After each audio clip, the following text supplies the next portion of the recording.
Don't have the tech. Hello, hello. It is Thursday, and we are studying Enlightenment for Lazy People. This book has made me lazy. Now I just chill out being enlightened. I don't know about you guys though. Has Yeah, It said not to try, so I'm all for the not trying technique. yeah, I've stopped trying anything, honestly. No, I'm just kidding. Uh, Just be, just be. whoa, just be all right. Okay. All right then. Well, we're on the section of feelings of unity, where we learn that we are all one energy, and the energy seems to be split into billions of life forms, but we are all one energy. And well, okay, let's talk about that for a second. So, how can we all be one energy if we're all split into billions of life forms?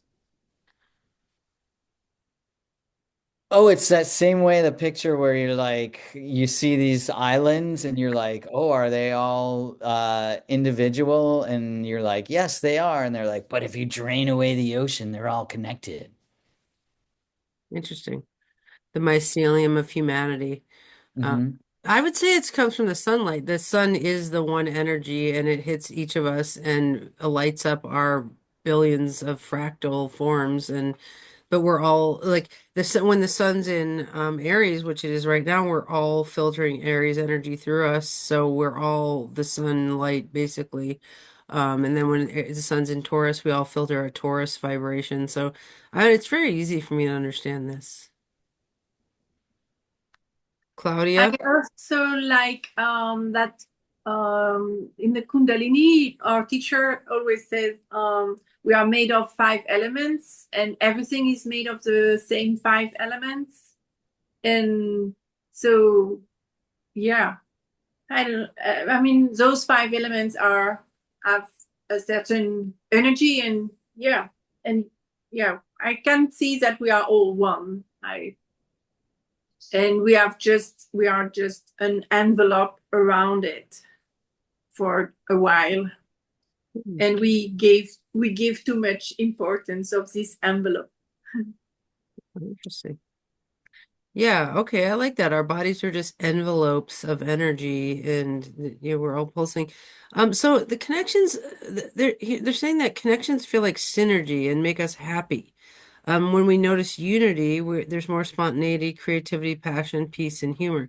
So I do want to talk about this connections thing. Like I watch people do this all the time. Like, you'll be like today I was at the pool and this guy got in my lane and we're just talking. I'm just like, okay, who's this guy? And then he had this cross necklace and like I have a cross necklace. And finally I was like, I really like your necklace, whatever. And then all of a sudden we had this like synergy going because we both like the same symbol or whatever. And it's like these connections make us feel awesome. Like we love connections. Like why is that? It's a kind of recognizing each yourself in another person, maybe. Yeah, maybe it reminds us of this thing that we are all one. It's like when you don't see any connections with someone else, then you just feel like you're separate and you just notice the envelope, but you don't see what's inside, you know what I mean? Definitely, yeah. Yeah, I think when we concentrate on our similarities rather than our differences, we tend to just feel love towards each other more. Because we all, have a love for ourselves that's kind of built in because we have this survival instinct. And then I think that extends to other people that we see as similar to ourselves. And you know what's funny is those things, the things that teach you how to like get along well with other people are always like, and when they cross their legs, like you cross your legs too. Or when like there are all these techniques that you can use when you're, say, interviewing for a job or, trying intentionally to get another person to like you. It's So mirroring, right? yeah, mirroring. And Hmm. I think that's part of like what we're talking about here. Yeah, people would be like, "Where are you from?" They're like, "I'm from LA." And they're like, "I'm from LA." Like, and they just yeah. But you're right. Like mirroring people, like finding the connections is another one. Like finding all the ways that you over interlap or oversect.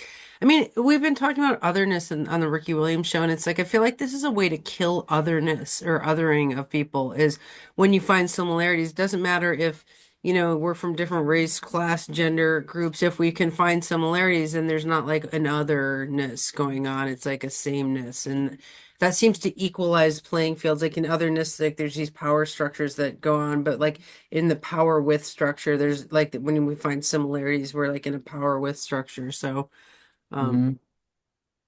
Yeah. okay. I Nice. think when you're like, oh, your name is, Jennifer. My mom's name is Jennifer. My sister's name is Jennifer too. It's like, like people just it just like lights up the connection. Totally. All right. The next section is need for control.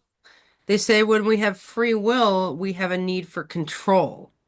And like the Muppets who do the in our mind that are just like all like talking are like full of doom scenarios. So it's like, you know, we're always thinking like, oh no, what if this happens? What if this happens? And um but they're making the point that every day is actually a surprise and like how many of your plans have actually happened in life.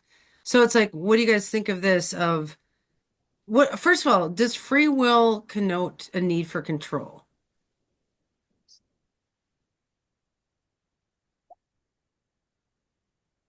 Yeah, but we are still on the fence with that free will, don't aren't we?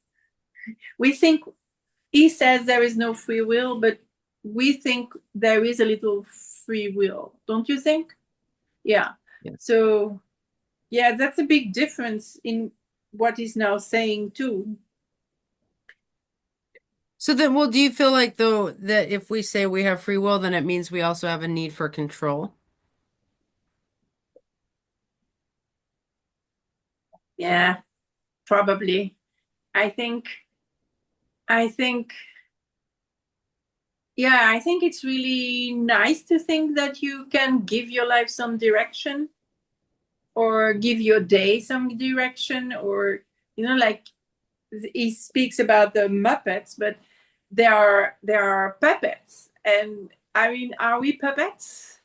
Are we in a big, I don't know, theater like Jay-Z where he sits now in the big theater? Jay-Z. Well, John Lennon is quoted as saying, "Life is what happens to you while you are busy making other plans." Yeah.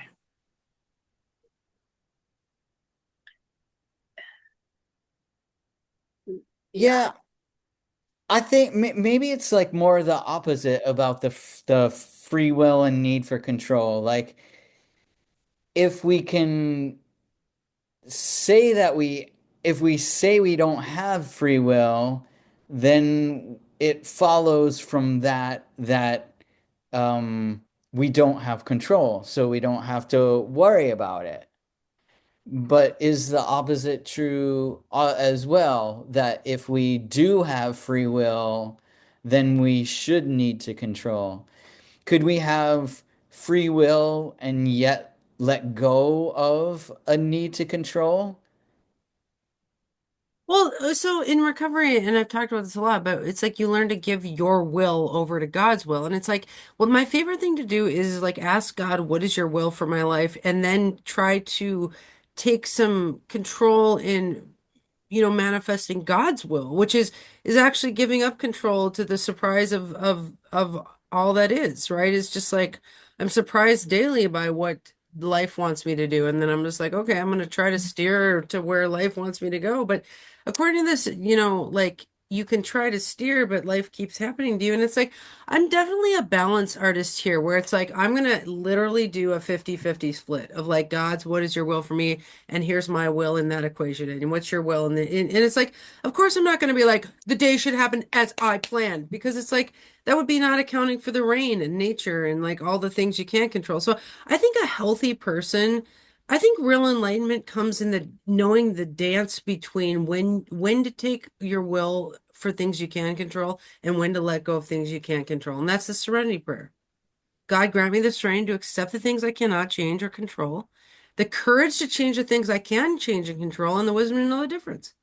That's Definitely. serenity.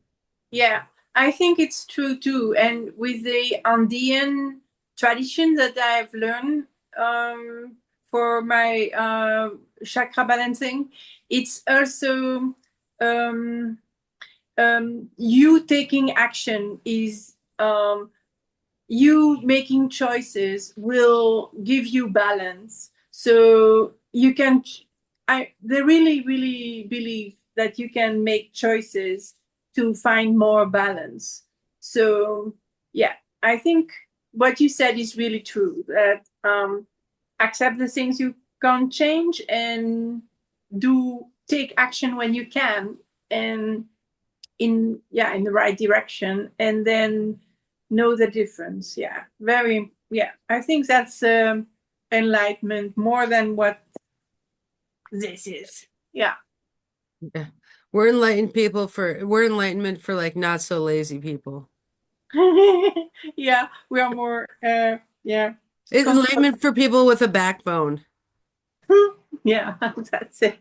And Hashtag backboning. Okay.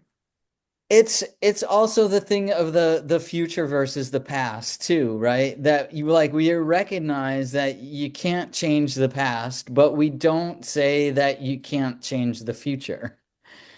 You know? Because the part of it in this that we're in the place that we're at now, they're like, well, think what's gonna happen, what are you gonna be doing 10 years from now?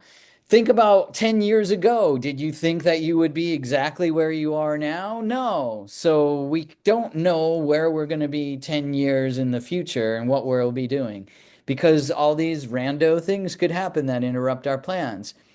And I think that is true. And then at the same time, like through the other book that we were reading about scripting your life, like you can on a daily and weekly basis give yourself a vision for what you want to happen. So it's more likely that that actually happens than some rando thing that you had no input into.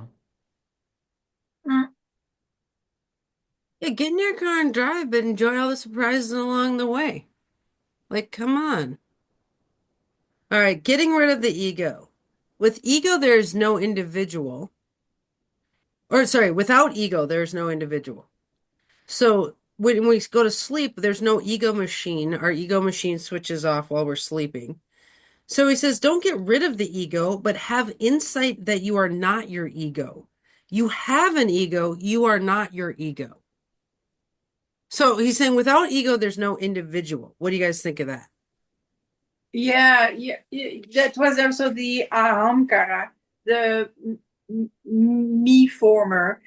It's in the yoga tradition, and yeah, we need I in a conversation you have to say I feel and I want and I think, and you need to be an individual, but realize that it's not all of you. You are more than that, much more than that. Yeah. Yeah, I like the way they said that. That you have an ego, you are not the ego. Yeah, I like that a lot. I like I want to draw what we are. It's like, okay, so we're like, this is what we are. And this is interesting because in astrology, the sun is this in a chart. It's this. It's like my little part of the big consciousness circle. So it's like Mhm. this is what we are. We're like a locust in a big consciousness circle, but we're all of that. We're the whole consciousness, we're the sun, the everything, all the people, and we're our ego. So if you hold simultaneously both of those, like I am my egoic individual form. I'm my body envelope, and I'm all of it at once. If you hold both of those at once, I feel like there is an enlightenment thing. Like you're walking through the world with this like locus of control, but also with this exact at the exact same time, this giving up of control. Hmm. I don't object. You're completely right. It's beautifully said. I couldn't say it better. All right. I remember when I was a kid and I learned about fractals, that really blew my mind. And I love fractals, like how the smaller thing is the exact representation of the bigger thing, like visually when you draw it even, like that is so cool. Well, And I like, think sorry. that is like your picture, you know? Well, and a human's a fractal. Like your ear, your body is in your ear. Like if your body's in your nose. Like the human form is a fractal. Like that's why acupuncturists can needle here and it goes to your gallbladder. It's literally you're fractalized into your ear. I mean, we are fractals, you know. Okay, everything is consciousness. There's one consciousness, which we just kind of talked about. There's non-duality, and then when there's you can call this God or the Tao. So the universe is a playground, and there's four elements, he says, matter, plants, animals, and people. Um, and so he's saying a planet has metabolism, the whole universe is energy at play. Human beings are pieces of energy. So I guess he's saying that the world is a big energetic playground and that we are just pieces of energy on the playground. Yeah, I Yes. like how he said that like a plant is just like a stone except it has a metabolism. That also I thought like, whoa, that's really cool. Like that's a great way to think about it. And then animals are like plants, but they're a little more complicated. And Andy, I know that you often refer to the ancients in astrology who equate like a human development to that of a plant, or like whenever you're trying to solve a tough problem, you're like, all right, well, if this was a plant instead of a person, what would we give for advice? Absolutely. They would say that humans are a roving plant, and that the difference between us and a plant on the ground is that we can like literally get up and walk around, but we're still a plant. We're just a roving plant. Yeah, that's cool. Nice. So, I mean, how do we benefit from comparing humans to plants and stones and things like that? Like, I mean, what is the benefit to that? Well, it's so that we have mental models and then we can apply theories and test them out in like thought exercises. I think that's why and I think that we always do that to whatever the latest technology is what we compare to our lives to. So like it's like, now we're saying like, oh, it's like the Matrix because now we've kind of invented the matrix. But before that, we were like, oh, it's like a computer. But before we had computers, we're like, oh, it's like I don't know what we used to say. A locomotion, motion. Yeah. Yeah, yeah, like a steam engine or something like that, like we cut as we keep inventing more complex things, we're comparing our mental model of life to that. Yeah, we use it a lot to depersonalize things philosophically in development theory. Like, for example, okay, I'm going to use a really extreme example just to show the depersonalization of something. So, years ago, I had a woman come to me because she had found out that her baby in the womb had Down syndrome, and she wanted to know what astrology would say about whether or not she should get an abortion.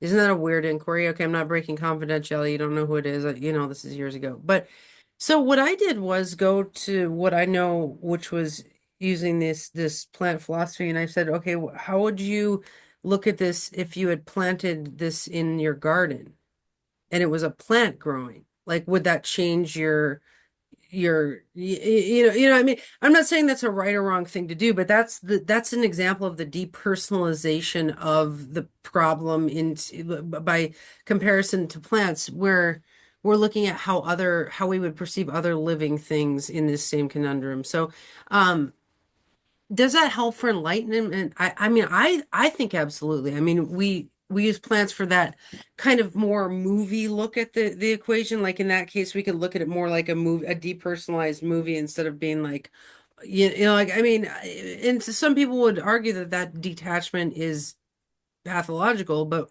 from the enlightened person's perspective, that detachment is necessary to see things in this kind of like, healthy way, actually.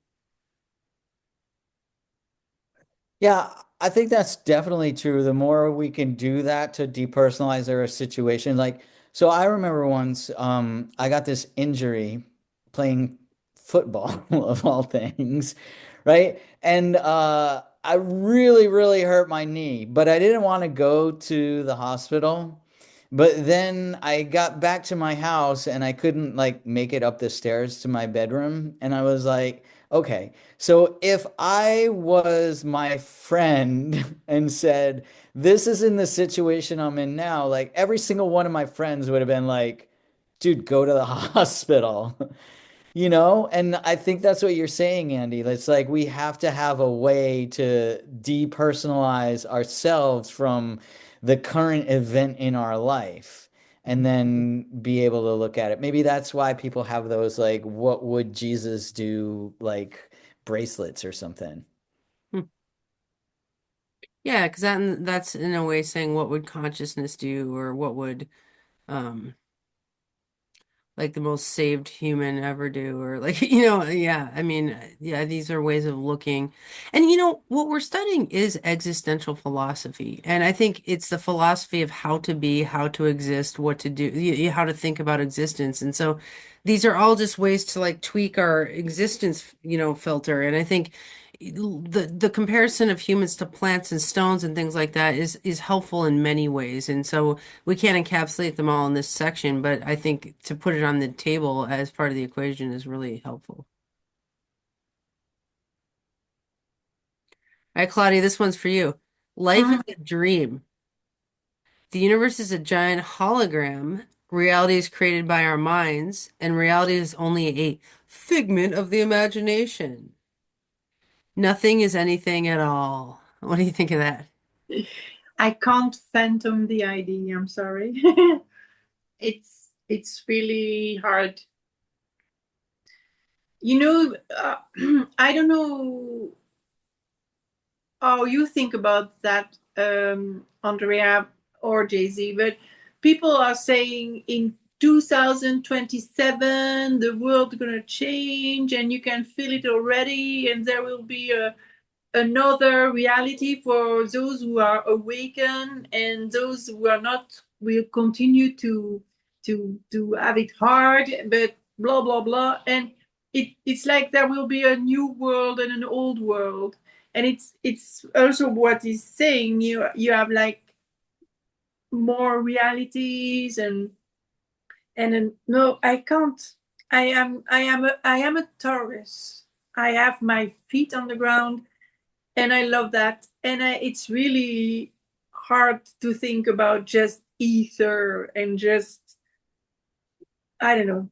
It's for me very hard to fathom. Yeah. What do you think, Jay-Z? Life is just a dream. Oh, I think it's both a dream and not a dream in a quantum kind of way. It's like both at once. And the enlightened view is that it is both of those at once, and you can hold them both in your mind at the same time. Hmm. So I would say, just to add to what you guys are saying, that so this is a matter of perception. Life is our perception of it. Like, I feel like that's kind of what we're saying, is like we create the life we're in by what we envision our life to be. It's our dream. And I absolutely 100% agree with that. The astrological chart is a map of perception. What does my soul senses machine how is it built and how does it pick up on the world around me, right? Like, so if I'm a Pisces moon and I feel people's auras all over the place, I'm like, oh, I feel you, whatever. So like I'm going to react in that way. If I'm a super Taurus and I don't feel vibration, I definitely feel I'm grounded. I'm going to react. My dream's going to be different depending on how my sensory machine is built. Like we were talking about, like we're just these sensory perceptive machines. And like, so I do think each of us creates a different dream according to our chart. We create a different vision of what life is, what we're seeing. What we even if you put two people at the same restaurant, they'll both notice two different dreams. You know, they'll dream up a different scenario. You can't say that two people in a restaurant have the same experience. So in that way, I get what they're saying is like we create our world by visioning it, but is it just a figment of our imagination? I'm more with Jay-Z. It's actually real. We really create in a 3D sense from our imagination. So that's what we would call telos, is like my room and all the stuff in it is a figment of my imagination become tangible now. Yeah, a part of what you said make me think about how we are three sisters and our youth was completely different. We had a completely different life. We had the same parents, we are in the same home, but there is an age difference, so yeah, okay. But then we made of this, um, we we have a complete different history, even if we were in the same home, and a complete different vision and a complete different feel of the situation, completely different film, completely different movie in our head. It's so strange. It's uh, yeah, like we were not in this at the same place at the same time, but we were. Yeah. That's a really Like good you way were in to the put it. same movie theater, but you went to different genres, even different Yes. movies.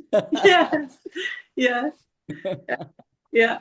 That's awesome. Well, I think the strength of this section is to remember that our perception is creating our reality. So in Mhm. enlightenment, perceive an enlightened reality and you will have one, you know? Mm. All right, does the moon exist? Apparently, Mm. their subatomic parts are not solid particles and they're a wave. Atoms take on a solid shape when a spectator is present. Human attention freezes particles, and if you do not look at something, it doesn't exist. What do you think of that?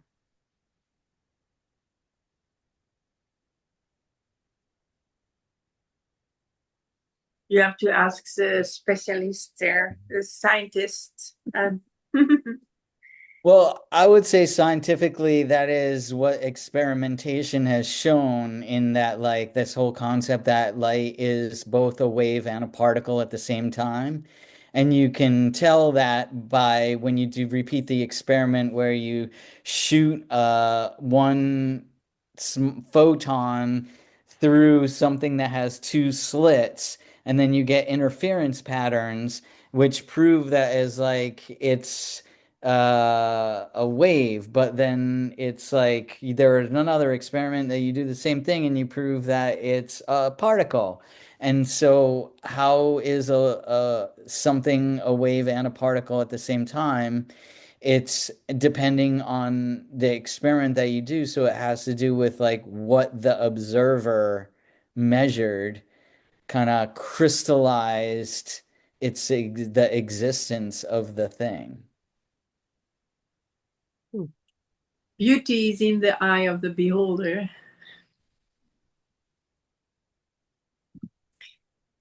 I think at a bigger scale, it's the same thing of like we crystallize the experiences that we had in, it's like what you were saying, Andy, about two people in a restaurant, right? So like one of them notices like, oh wow, this was like the most delicious salad I've ever had in my entire life. And then the other person notices like, oh my God, we were seated right next to the bus station and it was just like lots of loud and clanking noises. And because they had those different perceptions, they come out with like a different perception of like that restaurant and that experience.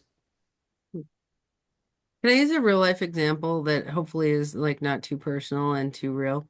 But okay, so there's someone who likes to look at me and like make me sick, kind of. They're like, they think that I'm like hyper schizophrenic and stuff. I am like a tiny bit schizophrenic, but they make it like a 9 or 10. They're just like, oh my God, Andy is so ill. And like, no matter how many YouTube videos I make, I've made hundreds of YouTube videos where I was totally sane talking about these insane topics, and they still look at me and they're like, oh no, are you okay? And all this stuff. And I'm like, can you stop concretizing illness on me by observing me in that fashion?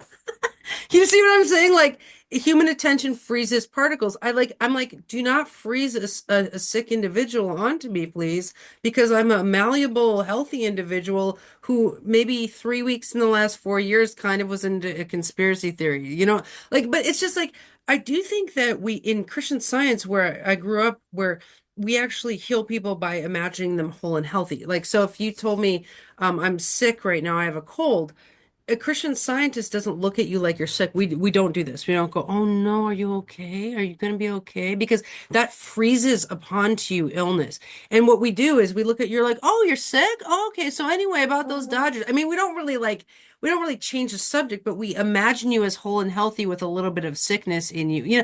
And in that way we concretize a healthy self. We don't concretize the sick self. So is that too personal? I don't know. I just think it speaks No, to me. it's a good example because it's like using affirmations and choosing to say I am safe, I am love, I am light, and then if you repeat that enough, you are safe, you are love, you are light because you choose to look at that part of you. Yeah. Oh, I love that example. Yeah, yeah. Like like how are you looking at someone? What part are you looking at, and what part are you choosing to make into a static version of them? Mhm. Huh. I had a person who came to me and she's above 60 and she's still very like a victim, and she was at school she was picked on, but that's 50 years ago. How long must you make it a problem? How long, it's not a life sentence, it was just a lesson, but yeah. So yeah, some people just choose to look the wrong way. Yeah, and Claudia, you helped me because you gave me a fifth chakra sentence manifestation that says, I am heard, understood, and valued. And because I've been saying that to myself every morning for the last, I don't know, 9 months or something, like it really, like I didn't feel so much like that 9 months ago when I started, and now I do, and I am, and but it becomes the filter through which you see yourself and you see the world. So you notice, like I notice things that resonate with people, hearing, understanding, and valuing me because that's what I'm looking for. Yeah, maybe this is how scripting works, is you write the script that you want frozen onto you, Hmm. you Yeah. know. Mhm. I like this one. I like this one about like be careful what you freeze by looking at it. Like and how you're looking at it. Mhm. I feel a little more enlightened. Mhm. But I'm not Nice. lazy about it because now I'm gonna take this and I don't know, I'm gonna freeze all kinds of cool things now. I'm an active enlightener. Sorry. Nice. Yeah, I just went for full enlightenment. I just concretized that onto myself. So, okay. And you concretized humility because I just gave you that. So Thanks. I needed a little. I love how you're not allowed to say you're enlightened. You're not allowed to. Yeah, it's so silly. All right, death. Time, space, and matter are all imaginary. You are immortal. You can't really die. People born and dying are appearances that disappear from the stage of life, and energy only changes shape. Yes, I am with him for that. Yes, it's also when we do yoga, the guys always say, you very often he say we go through a door to be born and we go through another door to die, and it's are just doors, and yeah, our energy will go on, and yeah, no, I'm fully with that. And when my father died, he was closer to me than before he died. And yeah, I I really think it's just the envelope going. Yeah. Do you want me to rip an envelope in half on the show? Just be like, I want to see what comes out of it when you do. Like a soul or something? like if Jay-Z's envelope like ripped and shattered, I would be bummed. Like, I mean, I don't know. Like, I know all this Enlightenment theory, but that's not a movie I really want to see. No, but it's harder for the one who stays behind because they miss the envelope. Yeah. But yeah, of course. Yeah, definitely. It's I mean, still I hard. get that. I don't really fear my own death, but I'm not so keen on the death of certain people Of course. because I'm so controlling with my free will. That's the one. But you remember the things you can't change, blah, blah. Yeah. What were you gonna say? What do you guys think about the thing about like we're all just like waves in the ocean? That it's like the same water that will create other waves, and we're just the ones that happen to be in existence right now. Well, yeah, I think this is a depersonalized view of death. Hmm. Just like the plant, it's like when I was like, you can, I don't know, like, I think it's healthy to depersonalize death because it's one of the things we cannot control. And in ancient Stoic philosophy, you're not supposed to judge as good or bad anything you can't control. Oh, right on. Okay. Mm. Yeah, I think that circles around to the free will thing. I mean, that's a God's will thing. Like when we die, just like when we're born, like the fact that we were even born is not even of our will. It's like death Hmm. makes me think of birth because I'm just like, what? You were even born? It's like getting to die means you were born. So it's like there's like, it's equally magical. Death's magical because it's like the taking away of life. Like if I try to die myself right now, I just couldn't even really do it. Like, it's hard to die. So it's in some ways magical and yeah, it's really healthy to depersonalize death because you can't control it. All right, onwards, upwards.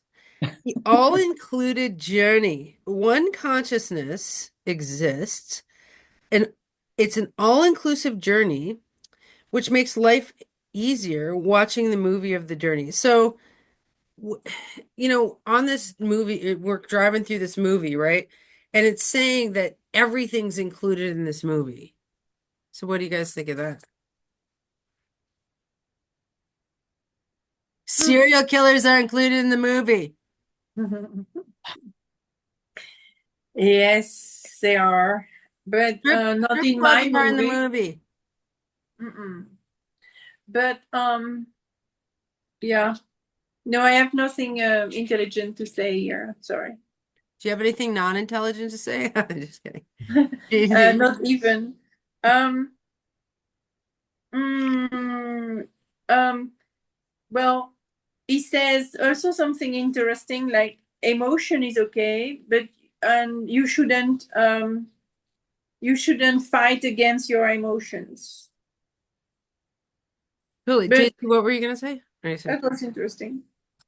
Oh yeah, I couldn't remember what they meant by all inclusive, but Claudia just reminded me that it's like there will be like highs and lows, and there will be like good things happen and things that you didn't want to happen. And if it was a movie, you'd be like, "Oh, this is a really interesting movie," because if it was a kind of flat, either flat great, flat awful, whatever, then you'd be like, this is a really boring movie. So like setting yourself back, depersonalizing to the scenes in the movie does seem to be the way to go. So you can be participating in a like really awesome and interesting and worthwhile movie. Yeah, and it's also like these two shall pass. From if you are at a bad place, it's just a phase, it's just a moment, it's gonna go away. And if it's in the past, then let it there. Don't make the past your present problem, because it's in the past. So yeah, if you are now in a difficult situation, it's these two gonna pass. Yeah, I think you're right. It's like all the things are in the movie, ups, downs. I was thinking about it as just having a wild movie where my movie has like strip clubs in it and like just rock and roll. It doesn't have the drugs in it anymore because I'm just like the rock and roll. But yeah, I mean, like, uh, all things under God's earth. Like really, like God's earth includes like ups and downs. Like if you think God created life to just be flatlining, like you're wrong because conflict exists under God's earth. You know what I mean? Like whenever I'm in a conflict, I'm like, all right, what's this episode? Okay, are we in the conflict episode? So um I do agree with let's go to the emotion section, which is don't resist emotions. That they people try to stay in pleasant emotions only, but positive and unpleasant emotions come through us. And if you resist, like you're crying, and you're like, oh no, I shouldn't be crying. That's the tension. But if you just let it flow, then there is no tension. So what do we have to say about that? No, logical and true and okay, not always easy, but yes. Well, I think astrologers know this one.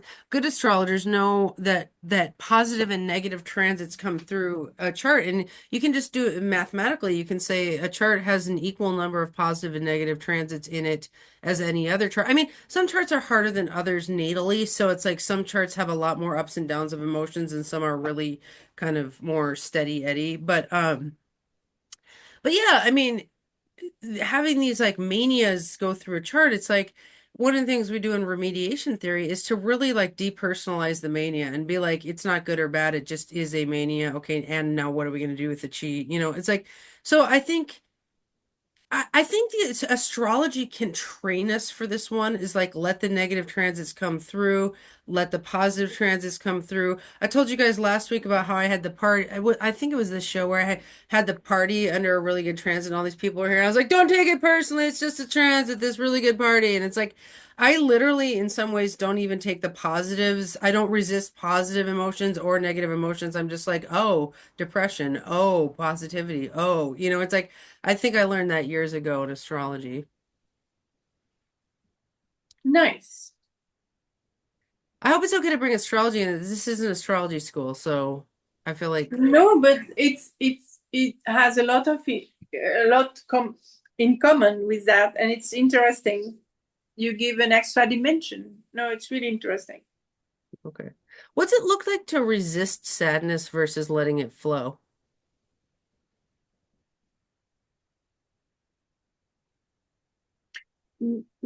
Well, that's a good question. But to resist, it's not really resist sadness, but it's more attached to sadness, maybe. Yeah. I think it's more like you let it persist till and maybe you fight against it. You would like to be happy, but you still, I don't know. I have met a widow and she was sick for 2 years. Her husband died 2 years ago, and for 2 years she was sick. But she was just sick in her heart. She was just very, very, very sad, and she couldn't let go. And she made her whole body sick. And she went to many people, to many different doctors, and nobody could find anything. And I just told her, you are just very, very sad. And if I don't know how she is now, but I hope she did let go. She did give it a place, and because yeah, when you are really a good couple and your husband is gone from one day to the other, and it's like 20, 30, 40 years too early, then yeah, it's hard. And yeah, if you could just accept and let go instead of fighting it and staying in that emotion. Yeah. Yeah. I think sometimes too, people sometimes they cover over their emotions rather than feeling them. So they have this kind of like fake attitude that everything's okay, but like as their friend, you can like tell that everything's not okay, and then you get like a lot of mixed messages between what they're saying and what know they feel. And I think like that happens too sometimes, and it makes it I don't know, confusing for me. And when people do that, there's like too much cognitive dissonance between like what I'm hearing the words and what I'm feeling the vibe, you know? And I think that sometimes that happens, and that's another way of people like not really expressing their feeling and then being able to just like feel it and then get through it, even with like the support of their friends. If you can't admit to your friends that you're feeling that way, you know, or yourself. Mm. Yeah, it's true. If you ignore it, also, you make it stay longer. As long as if you don't acknowledge, Mhm. yeah, then it will stay longer. Yeah, you have to acknowledge. Yes. Yeah, it makes me want to be like, okay, if I'm sad, I just want to be like, ah, I'm sad, I'm so sad, I'm just so sad. Oh my God. Like I feel like that's like letting it flow through you. It's just like, in the Bible, there's Lamentations, it's one of the chapters. I just feel like we need to do Lamentations. Oh yeah. And it's like when Yeah. the transit comes, just freaking full on do the transit. Just be like, this transit is so hard. I'm just like dying inside. It's better than being like, no, I'm fine. And like your chakras are all shut down and you're just like all like when someone's hard. Okay, like one of the reasons I won't work with people when they're late people, and this went on for years that I had to figure this out, which was that when people are late, it like closes my heart chakra. Like because it costs money and then someone else could have been in that spot. And there's just like a lot of reasons it closed my heart chakra, right? But like my heart chakra would literally start spinning, like it would be like so slow and tight. And then I would have to be nice because I was there for the appointment. I'd have to be like, hi, how's it going? And like my heart, it was painful to do a good job of being nice when my heart had shut down. Like it was like, and so I had to like literally be like, I just don't do late people because like every time I have to do this kind of like I can't flow. Like it stopped my flow basically, you know? So I feel like that's what this is saying is like it's like Jay-Z in Excuse Me, Your Life is Waiting when she's like valve open, valve open. I feel like this is like anything that shuts your valve, like it's better to be sad with a valve open than shut your valve. Well, all right, what about this emotion when you're feeling like kind of like uh mad or annoyed, and then you're just like mad or annoyed, and the other person's like, "Oh, well, how do we get you not mad?" And you're like, "All right, or this is how I get. I'm like, okay, I'm just like annoyed right now, and let me be annoyed." You know? And then I annoyingly need to insist that I be allowed to be annoyed. I think that's the way. I think repression is very unhealthy. Like as an astrologer, I would be like, "Oh my God, are we annoyed? Okay, we're Marsing, we're hard Marsing. You're annoyed. You're so annoyed." Like I would just let you be annoyed. I'd be like, "You're probably really annoyed with me too." But I wouldn't joke. It's not like a joke, but it's just like we would just totally like you were had that Mars transit for like a month straight, and you were like crabby for like a month straight, and I was just like, "Oh my God, he's so annoyed with me right now." But like I'm being my same old chipper self, you know? I mean, was that the right way to do it? Was to just let you be annoyed? Oh yeah, absolutely. No, and it dissipate, but that's like this is what we're saying. Like it dissipates it. Like you acknowledging that I was annoyed and that I was having a Mars transit and me recognizing that as well is just like then we were like, oh my God, I'm so annoyed. All right, now what are we gonna do? What are we working on a song? You know, like like Totally. That's what I hate when people like I go through a hard transit and they, interestingly, my boyfriend, I was in a really hard transit the other day and I was really bent out of shape internally. And I was just like, oh my God, blah, blah, blah. So he interestingly looked at my transits and later when I saw him, he was just like, I realize you're in the XYZ transits and you're having a really hard time. And I was like, yes, I'm having a really hard time. And he's like, oh, okay, cool. And that's what the transits actually liberate you to be in flow of your energy, and no one took it personally. We were both fine, no one got hurt. That's really nice. It's acknowledge it and give it space and understand and let it exist, and this too shall pass. So how do you and your husband do that without you guys don't know transits yet? I mean, you might learn astrology this year, but you don't really have that language of transits yet. So how do you guys do it? Oh well, we clash, and we learn a technique to speak with each other. Like when one of us is in a big emotion, we have to acknowledge it first and say, so if I understand well, you feel that and that and that. So no assumptions. And then never give a solution or something. Just try to understand the situation and yeah. I don't know. I forgot the next phase actually, but yeah, something like that. But it's really easier with astrology. I think it's really easier. But I'm still confused with astrology. I still can't choose my camp.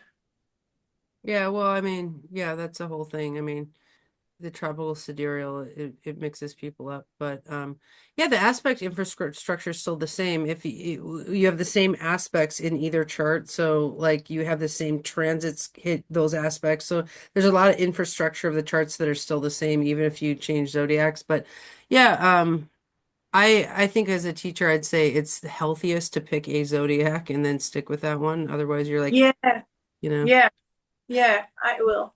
But another thing about the astrology of it is it allows a timing for flow. So like, you were in that cranky transit, Jay-Z, for a long time. That went on for a month. And the fact that we were able to acknowledge it, I was just like, oh my God, you're okay, you're hard Marsing and this is gonna go on for 3 more weeks. Okay.